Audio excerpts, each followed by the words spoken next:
Avant même l'intervention des militaires, on a l'impression que l'imminence du débarquement donne un coup de pouce aux opérations humanitaires. Les denrées alimentaires qui étaient pillées ou cachées ces derniers temps réapparaissent comme par enchantement. Après des semaines de paralysie, elles sortent enfin des entrepôts. Il reste encore 8000 tonnes de vivres dans la capitale. Dans le port, les activités reprennent. Reste le problème de l'acheminement de cette aide vers le reste du pays.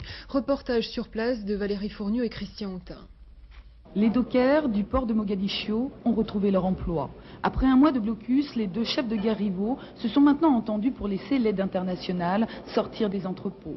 Plusieurs milliers de tonnes de riz ou de blé, français, américains, danois ou australiens. Des denrées, un enjeu que se disputaient les deux hommes qui ont mis en coupe réglée la Somalie pour faire pression sur l'aide internationale.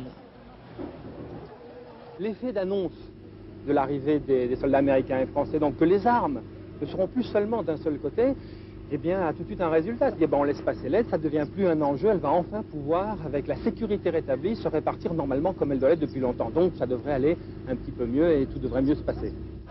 L'aide française, déchargée entre les 22 et 28 octobre dernier du navire La Pimpolaise, pourra enfin sortir des hangars.